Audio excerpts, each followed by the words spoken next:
Mesdames, Messieurs, bonsoir et bienvenue à cette nouvelle édition d'Info Soir sur la communication plus des télévisions. Deux titres à la une ce soir. Bonne nouvelle pour la population de la République démocratique du Congo. Bientôt, la police nationale congolaise sera dotée d'une école de police à Kalemi, dans la province du Tanganyika. C'est ce qui ressort de l'audience que le vice-premier ministre en charge de l'Intérieur, Maître Jacquemin Chabani, a accordé à l'agence japonaise de développement. Les détails, c'est dans quelques instants. Et puis, au lendemain de l'incendie dévastateur survenu au dépôt de la centrale d'approvisionnement des médicaments essentiels de Kisangani dans la province de la Tchopo, le gouverneur de province Paulin Lendo a fait ce matin le constat des dégâts causés par cet incendie. Fini les titres. Une fois de plus, bonsoir. Madame, Messieurs, l'actualité reste dominée par les élections au niveau du Sénat avec le bureau définitif. Les candidatures ont été déposées à tous les niveaux. Et qu'est-ce qu'on peut retenir de ces élections qui profilent à l'horizon au courant de cette même semaine? Aux indispensables de ce soir, découvrez.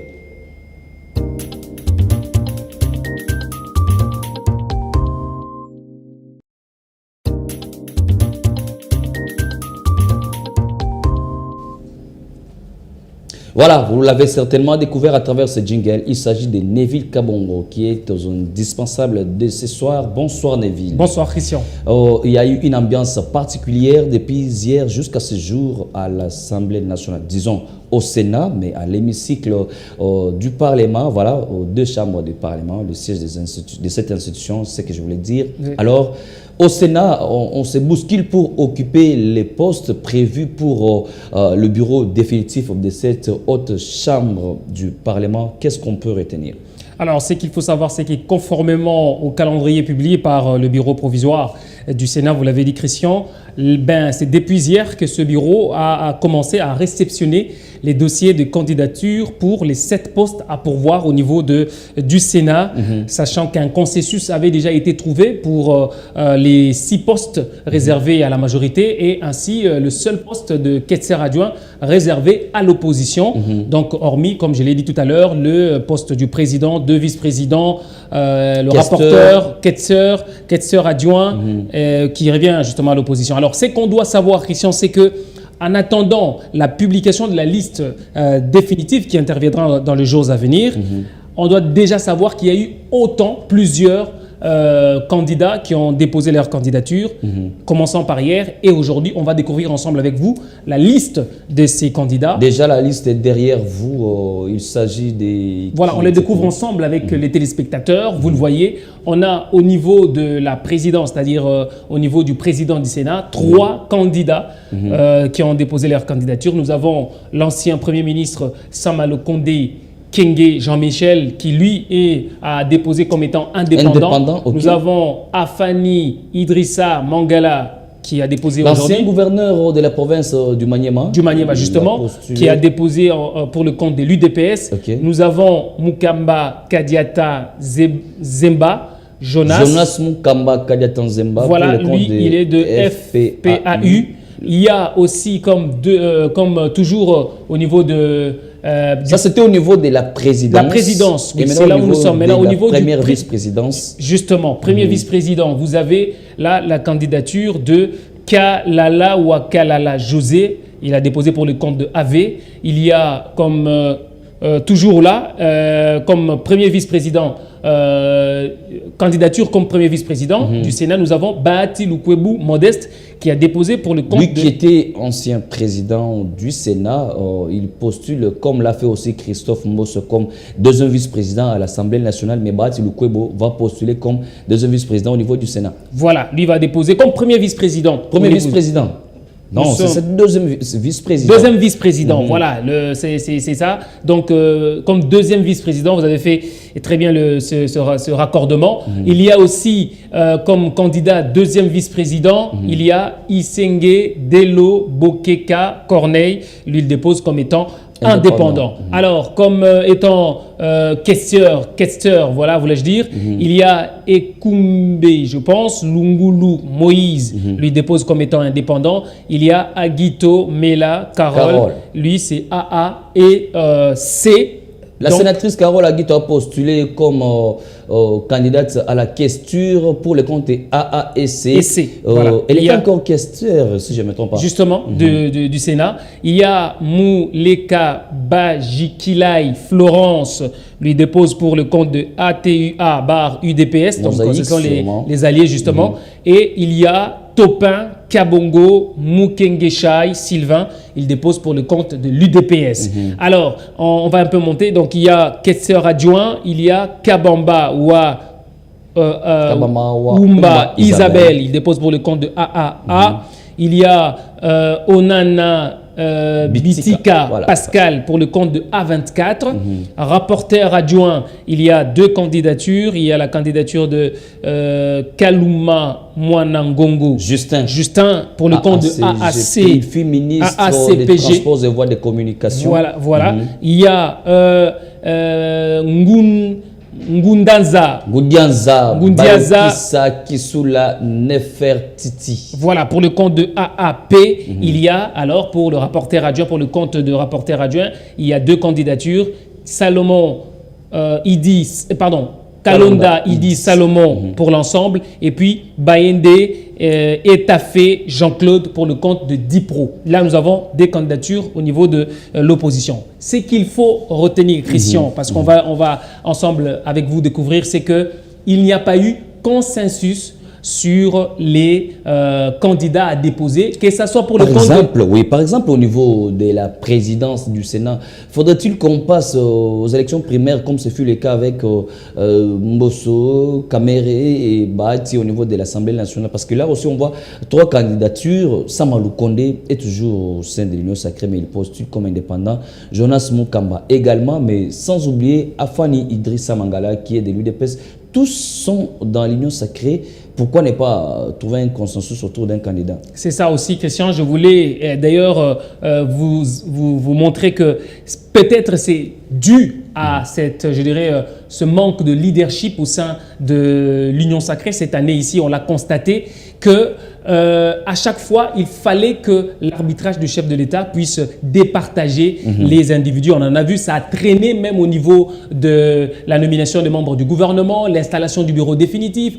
On a vu qu'il n'y avait pas de leadership, on ne parlait pas de même langage et ça a créé beaucoup de problèmes. Peut-être, on l'a dit, parce qu'il faut le rappeler, à l'époque de Jean-Marc Aboud, on sentait quand même qu'il y avait un certain leadership dans la manière de faire les choses. Accepter aussi cette démocratie, bien que ce leadership, il n'y a pas aussi la dictature pour qu'on vienne imposer aux autres sa propre volonté. Moi, je crois que peut-être aussi cette expression libre, c'est ce qui fait partie de la démocratie. Mais vous avez évoqué un point très important, c'est-à-dire les primaires. Est-ce qu'il fallait aujourd'hui à l'UDPS ou à l'Union sacrée de nous offrir de tels spectacles? Ça prouve à suffisance que l'unité ne règne pas au sein de l'Union sacrée. Pourquoi ne pas le faire peut-être, faire des primaires et dégager un seul candidat dans chaque poste? Cela prouverait aux gens et aux autres de dire, attention, là, il y a une manière de faire les choses et les choses se passent en ordre. Mais ça, en voyant ces spectacles qu'on nous offre, regardez vous-même, ces 3-4 candidats, tous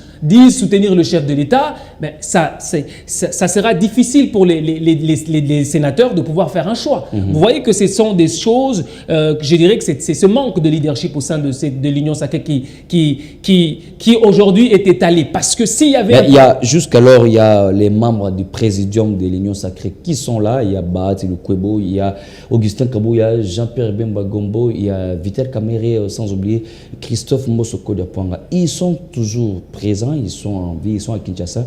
pourquoi ne pas se réunir autour d'une table? Parce qu'on a vu même Augustin Kabouya qui a présenté la candidature de Afani Idrissa Mangala après une réunion. Pourquoi ne pas aussi faire cette concertation pour rappeler aussi que Sama Lukonde est membre de ce présidium? Mais vous êtes bien rattrapé, Christian. Donc, en parlant du présidium, vous voyez qu'ils ne parlent pas le même langage. Il y a Sama qui fait partie du présidium, mais qui est candidat. Il y a Bahati Lukwebo qui fait partie aussi de ce présidium, qui est candidat et qui, lui, parle peut-être le même langage avec Augustin Kabouya. Donc, on voit des tandems qui se créent entre les candidatures et qui feront en sorte que le plus fort va le remporter. Et ça sera difficile au chef de l'État, justement, de pouvoir... Là, c'est le Premier ministre honoraire Jean-Michel Sama Lukonde qui a lu de sa candidature. Maintenant, la question qu'on se pose, Christian, c'est savoir quel est le ticket choisi par le chef de l'État, parce que là, ça prouve à suffisance qu'il y a, comme on dit, du coq à l'âne. Mais le chef de l'État, à ce que je sache, il leur laisse la liberté d'expression parce que le président Tshisekedi n'est pas dictateur. Il laisse aux membres ou encore aux députés, aux sénateurs plutôt, de se faire un choix libre. Le problème, c'est que le chef de l'État a voulu un ticket, mais malheureusement, ceux qui dirigent l'Union sacrée ne l'ont pas présenté un ticket unique. C'est comme ça que vous le voyez, c'est ça le résultat de ce que je viens de dire tout à l'heure, manque d'unité, des ambitions politiques aussi, parfois. Démesurées parfois. Démesurées, donc on veut que ça soit moins, puisque si nous regardons les profils de certains, ce ne sont pas des novices, ce ne sont pas de nouveaux venus, ni moins, on sent que ce sont des gens qui ont su diriger, qui sont là, qui veulent toujours rester, veulent toujours continuer. Et c'est ça aussi la question. On trouve qu'il y a de l'égoïsme, on peut le dire ainsi, de la part des politiciens. Parce que dans le temps aussi, ce qui est aussi une réalité au niveau du Sénat, par exemple, c'est cette chambre des sages, des personnes qui puissent gérer certaines choses et...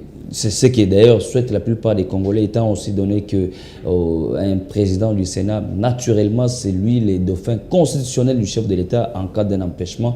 Mais lorsqu'on regarde cette lecture avec des personnes qui, d'abord, ont des ambitions, comme nous l'avons dit, personnelles, parfois aussi démesurées, est-ce que vraiment ça donne l'assurance ou bien on peut encore garder la foi? Bon, l'assurance, garder la foi, ça sera peut-être aux Congolais eux-mêmes de juger, par exemple, les profils de chaque candidat, puisque est-ce qu'on va encore présenter un certain Bahati? Non. Est-ce qu'on peut présenter un Sama Lukonde? Non. Est-ce qu'on peut présenter Mukamba? Non, je ne pense pas. Tous sont connus. Tous sont connus. Ils ont déjà dirigé. Justement. Donc, est-ce qu'il faut encore cette fois-ci dire à la population, mais attendez, vous allez voir, peut-être qu'il y aura un changement, on ne sait pas. Mais on sait déjà que, par exemple, Bahati a dirigé le Sénat et on sait comment il l'a fait pendant ces 5 ans. Est-ce que doit-il encore faire partir de cette équipe qui doit diriger le Sénat? N'oubliez pas aussi les quotas politiques, mais également le positionnement. Bahati a aussi un apport à ne pas négliger au sein de l'Union sacrée. Une question simple, Christian. Est-ce que si le quota politique, on doit, par exemple, le deuxième vice-président doit provenir, je donne l'exemple de l'AFDC, est-ce que nécessairement ça doit être Bahati Lukwebo? Et si l'AFDC avait trouvé que ça doit être nécessairement Bahati Lukwebo? Ça aussi, c'est une question. Non, mais il l'a déjà été une fois président. Est-ce qu'il n'y a-t-il pas quelqu'un d'autre qui peut assumer ce rôle? C'est ça la question.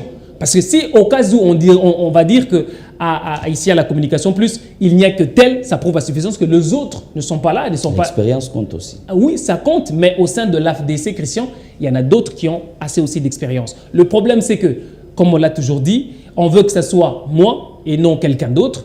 Et c'est ça la difficulté. On sait tous très bien, par exemple, le cas des Bahati. Récemment ici, et c'était le nom d'un membre de sa famille qui est circulé pour le compte de l'Assemblée nationale. On le sait tous. Là, ça ressemble à une attaque personnelle. Non, pas personnelle. Simplement que vous avez évoqué un point très important. C'est aussi le profil de ceux qui doivent diriger, surtout le président qui doit diriger l'Assemblée le Sénat. Oui. Il doit être un peu plus sage. Il doit être pas un fan politique, mais quelqu'un qui, au-delà de la politique, il a une certaine, je dirais... une certaine maturité de la gestion, justement, la maîtrise. Justement, Christian. Donc, si on sent que, d'abord, si vous regardez très bien, le profil n'a pas été un point important dans le choix des candidats. Mais peut-être ils vont exprimer ça au cours de la campagne électorale qui sera annoncée incessamment d'ailleurs. Alors que lorsqu'on va en guerre, vous l'avez vu même aux États-Unis, c'est une parenthèse que je vais ouvrir, les démocrates, lorsqu'ils se sont rendus compte que Joe Biden sera un échec pour eux, ils ont préféré mettre un autre candidat, donc pour pouvoir pallier justement. Parce que de l'autre côté aussi, attention, il peut y avoir un autre qui peut être plus important et plus efficace. Donc c'est très important en amont. Donc pour finir, Christian, c'est que je pense que cette division risque de fragiliser l'union sacrée. Puisque si on n'arrive pas à s'accorder, si on n'arrive pas à parler le même langage, à avoir des mêmes candidats dans ce poste, le futur de l'Union sacrée risque d'être mis en cause. Ça ce ne sont que nos analyses en tant que journalistes. Oui. Nous ne sommes pas politiques parce qu'il y a des réunions qui se tiennent. Sans oublier aussi que l'Union sacrée a une autorité de référence. Peut-être qu'ils finiront par se référer à cette autorité. Qu'est-ce qui reste pour ce soir? Non, pour ce soir, on s'arrête là. On est en train de suivre l'évolution justement de ces élections. On espère que le week-end, ça sera du fumet blanc. Merci beaucoup Neville. Merci Madame, beaucoup. Messieurs, nous allons poursuivre cette édition avec cette information en bref. En ce jour, en Belgique, depuis quelques jours, le chef de l'État, Félix Antoine Tshisekedi Tshilombo, a tenu ce mardi 6 août 2024 une séance de travail à l'ambassade de la RDC à Bruxelles. Le chef de l'État est également attendu dans les jours à venir en Indonésie pour prendre part au sommet économique Indonésie-Afrique. Nous y reviendrons avec force détail. À la vice-primature en charge de l'intérieur, sécurité, décentralisation et affaires coutumières, le vice-premier ministre Jacquemain Chabani Louko a lancé ce mardi 6 août à Goma, chef-lieu de la province du Nord Kivu, le projet de stabilisation et relèvement de l'Est de la RDC dénommé Star Est. Au cours d'une réunion de pilotage et d'atelier qu'il a présidé cet avant-midi, ces projets concernent les provinces du Nord Kivu, Sud Kivu et de l'Ituri, avec pour but d'appuyer les efforts du gouvernement pour la stabilisation et la pacification de la partie est de la République démocratique du Congo. Cet appui passera notamment par l'amélioration de l'accès aux infrastructures socio-économiques et de résilience des personnes associées aux groupes armés, ainsi que le renforcement des administrations dans certaines provinces. Restons au ministère de l'Intérieur. Nous l'avons annoncé au début de cette édition. La police nationale congolaise sera dotée bientôt d'une école et d'un commissariat de proximité dans la ville de Kalemi. C'est ce qui ressort de l'audience accordée, de l'audience du vice-premier ministre en charge de l'Intérieur, Sécurité et Décentralisation, Affaires coutumières, Maître Jacquemain Chabani, l'audience accordée à l'agence japonaise du développement. Plus de détails dans ces reportages. Très bientôt, la police nationale congolaise sera dotée non seulement d'une école de la police à Kalemi, mais aussi d'un commissariat pour la police des proximités. C'est ce qui ressort des échanges ce lundi 5 juillet entre le vice-premier ministre, ministre de l'Intérieur, Sécurité, Décentralisation et Affaires coutumières avec l'agence japonaise JICA. On a abordé les sujets, notamment les coopérations qui a continué depuis 2004, notamment en coopération policière entre le Japon et votre pays. Le ministre a également affirmé son souhait de notre intervention et le soutien, notamment sur le maintien de la paix après le retrait des troupes MONUSCO. En ce qui concerne l'implication des infrastructures modernes d'une part et la formation des policiers d'autre part en vue de sa réforme via le groupe parlementaire d'amitié JICA. Jacquemain Chabani Louko a pour sa part salué ce partenariat et émis le vœu de poursuivre cette coopération Japon-Congo pour la réforme et la promotion de la police nationale congolaise. L'agence japonaise JICA qui réitère sa volonté d'accompagner et de poursuivre cette coopération coopération auprès du patron de la sécurité a déjà dans son actif, dans le cadre de ce partenariat, la formation de 20 000 policiers congolais, sans oublier la construction pour la police nationale congolaise d'un centre sportif du judo à la hauteur de 13 millions de dollars américains. Parlons de la coopération bilatérale entre la RDC et les États-Unis d'Amérique qui se sont engagés à soutenir le gouvernement congolais dans l'amélioration de la gouvernance des entreprises publiques. Voilà qui ressort des échanges entre le ministre du Commerce, le ministre du portefeuille, voilà, Jean-Lucien Boussa, et l'ambassadeur des États-Unis d'Amérique en RDC. Plus de détails, on va suivre Lucie Tamblin dans ses propos recueillis par Diany Jérôme Namazita. En fait, c'était pour avoir une visite de courtoisie avec le nouveau ministre de portefeuille, savoir sa vision pour le ministère et aussi de parler un peu par rapport aux opportunités qui sont présentes soit pour les sociétés américaines qui veulent investir dans la RDC, dans une joint venture avec les sociétés de l'État, soit pour améliorer la gouvernance des sociétés existantes. Donc, je pense qu'il a une vision remarquable. Je lui ai souhaité du courage avec toutes les activités qu'il va entreprendre, mais aussi j'ai réaffirmé l'engagement des États-Unis pour soutenir le gouvernement et le peuple congolais pour un avenir plus prospère. Parlons tout à fait autre chose à présent avec le courant de la révolution du Congo qui était lundi dans les installations du bureau de l'honorable Jean-Marie Lukulassi, accompagné de son gardien général Bongunda Pouyou. Ces jeunes sollicitent au président du conseil d'administration de ce qu'on appelle l'INBTP. Pardon la bande de chapeau. Voilà. Pardon. Parlons à présent du courant de révolution du Congo qui était reçu par le député national Jean-Marie Lukulassi, président du conseil d'administration des...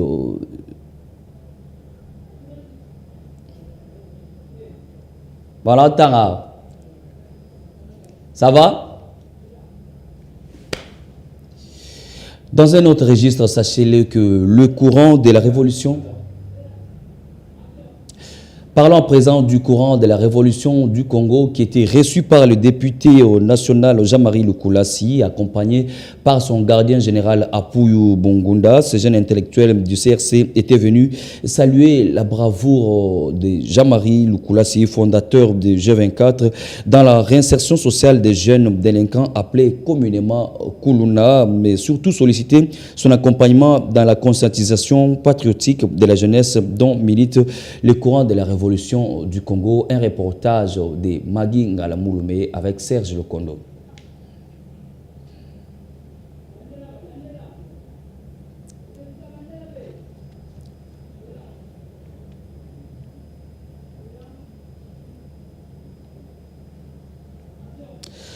Tout à fait autre chose à présent, parlons du courant de la révolution du Congo, CRC, qui était lundi dernier dans les installations du bureau du député national Jean-Marie Lukulassi, accompagné par son gardien général Bongunda Pouyou.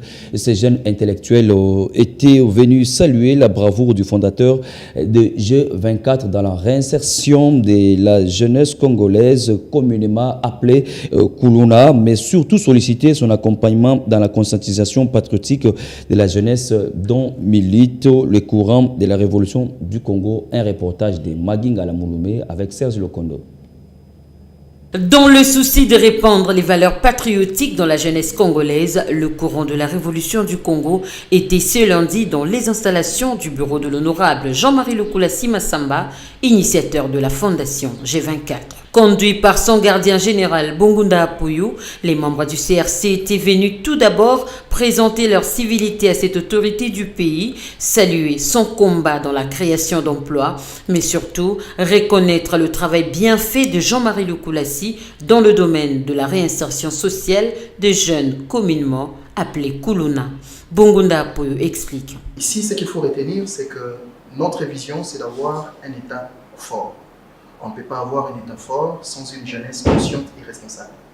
Le président Jean-Marie Lukolassi, il a plus évolué dans le domaine de la réinsertion de la jeunesse, ce qui est une chose à saluer en tout cas. Et nous aimerions continuer sur ces pas. Voyez-vous, c'est ainsi que dans le cadre de notre mouvement, courant de la Révolution du Congo, nous avons tout un département du mouvement national de la jeunesse dans lequel nous organisons des conférences, nous organisons des activités de descente sur terrain dans les écoles. Et nous avions donc sollicité l'accompagnement de l'honorable, n'est-ce pas, dans cette vision de conscientiser la jeunesse. De par sa mission, le courant de la Révolution du Congo milite pour un État fort avec une jeunesse responsable. Pour y parvenir, son gardien général Bongunda Apoyou a sollicité par la même occasion l'accompagnement de l'honorable Jean-Marie Lukolassi quant à ce. Une sollicitation qui n'a pas laissé indifférent le fondateur de G24. Jean-Marie Lukolassi Massamba a répondu positivement. Je dis oui, je vais travailler. J'avais déjà instruit Dixon et mon équipe pour savoir. Quand vous appréciez une personne de moi, et venir vers lui, c'est un plaisir. Je suis très reconnaissant. Merci. Je compte énormément. Nous avons travaillé en parfaite collaboration. Pour les directeurs généraux des G24, cette visite est un honneur. Dixon Mubimba dit avoir partagé un sentiment de reconnaissance à travers un échange constructif. C'est un honneur. C'est un honneur parce que recevoir des personnes, des associations qui apprécient le travail que vous faites, c'est une reconnaissance quelque part, et on ne peut qu'être reconnaissant face à cette reconnaissance, si je peux m'exprimer ainsi. Et donc nous disions également lors de la réunion, ce sera un échange constructif. Voilà. Nous avons une expérience certaine, c'est vrai. Vous avez également une certaine expérience, et nous allons donc échanger afin que vous puissiez apporter l'expérience qui est la vôtre. À noter que le courant de la Révolution du Congo est déjà dans la fièvre de l'organisation d'une tribune populaire qui réunira 3 communes, à savoir Kinshasa, Barumbu et Lingwala, dont prendra aussi part l'honorable Jean-Marie Lukolassi Massamba. On va se diriger à présent à Tchopo, dans la province de la Tchopo, bien entendu, à Kisangani précisément, où le ministre des Finances, Doudou Fwamba, accompagné du gouverneur Paulin Londen Longolia, a visité lundi les travaux de la réhabilitation du stade Lumumba de Kisangani. Sur place, l'argentier congolais a promis au nom du gouvernement de soutenir le gouvernement provincial pour en finir avec ces travaux, mais également il a annoncé des projets ambitieux pour le développement de la province de la Tchopo. Diani Jérôme Ngamazita a commenté ces reportages. Comme au stade Lumumba de Kisangani rénové, ici, le gouverneur de province, Paul Lendongolia, fait visiter et expliquer à son hôte les travaux réalisés et ce qui reste à faire. Cette visite est partie de l'air des jets couvert totalement de la pelouse synthétique, les tribunes et autres compartiments où les travaux sont en cours d'exécution sous l'ovation des sportifs boyomais. Occasion pour les ministres des Finances d'encourager les sportifs qui ont profité de la présence de l'argentier congolais de présenter des difficultés qui entravent le bon fonctionnement des équipes. Au nom du gouvernement central, Doudou Fwamba Libotaï félicite Paul Lendongolia Libabunga pour sa volonté de reconstruire sa Tchopo et promet Maudikis de soutenir le gouvernement provincial avec les moyens nécessaires, tout en signifiant que la Tchopo va bénéficier des projets de développement pour la lutte contre la pauvreté. Donc nous encourageons ce que le gouverneur est en train de faire et le gouvernement central dans le cadre d'un programme accéléré de la lutte contre la pauvreté et réduction des inégalités. Une initiative de son Excellence, Monsieur le Président de la République, va continuer à mettre en œuvre un certain nombre de projets d'investissement. Donc le gouverneur fait son travail et le Président de la République tient à ce qu'il soit accompagné. Et il sera accompagné par les gouvernements pour que cette ville se transforme, que nous puissions renouer avec le slogan Kisangani Napita Boulaya. Le ministre rassure de l'appui du gouvernement central pour finaliser les travaux du stade Lumumba et appelle à cet effet les Tchopolaises et Tchopolais à l'amour, à l'unité et à travailler pour le développement de la Tchopo. Restons à Kisangani, chef-lieu de la province de la Tchopo, pour parler de cet incendie dévastateur au dépôt de la centrale d'approvisionnement des médicaments essentiels de Kisangani. Des produits d'environ $1 million sont partis en fumée. Le gouverneur des provinces, Paulin Lendongolia, a fait ce matin le constat des dégâts causés. Reportage. Lorsque le gouverneur de province, Paul Lendongolia Lebabonga, arrive sur les lieux du sinistre, vers 9h, le dépôt de la Kamekis n'a plus de toiture et tout le contenu du dépôt des médicaments est parti en fumée, une fumée qui s'élève encore tout droit au ciel. Le constat du gouverneur de la Chopo, Paul Lendongolia Lebabonga, est désolant. Je me suis donné l'obligation de pouvoir venir voir par mes propres yeux ce qui se passe.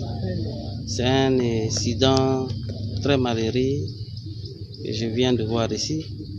C'est l'unique grand dépôt de médicaments que nous avons dans la ville de Kisangani qui nous aidait beaucoup pour répondre aux épidémies qui pouvaient arriver à tout moment.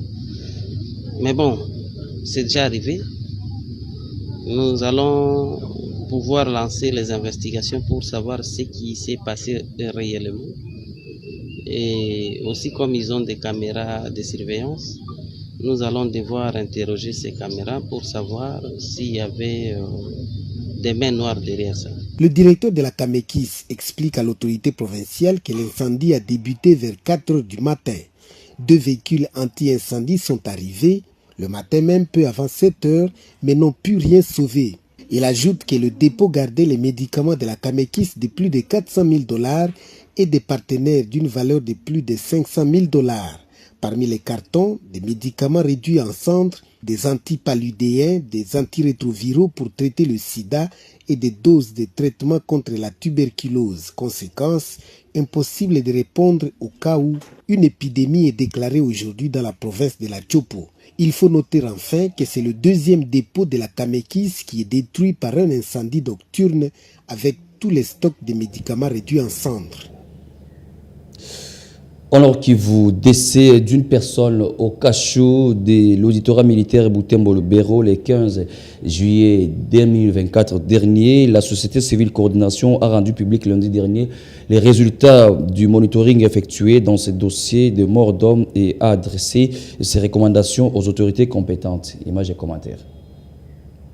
Dans un point de presse qu'a animé le président de la société civile coordination urbaine de Butembo, il a été constaté que la victime, Kambale Valentin, 21 ans, décédé au cachot de l'auditorat militaire à Butembo le 15 juillet, venait de faire 5 jours sans être entendu au préalable sur PV. À date du 10 juillet 2024, la victime étant en conflit, l'opposant à M. Kambale Katerinou, son beau-frère, et la solution n'étant pas trouvée à l'amiable, ce dernier aurait procédé à torturer son bourreau avant de saisir pour cette fin, par une simple alerte de surcroît au téléphone, l'autorité judiciaire au nom de Kahambu Mouassa Mélissa, première substitut de l'auditeur militaire de Ganizo de Butembo, sans aucune autre forme de procédure.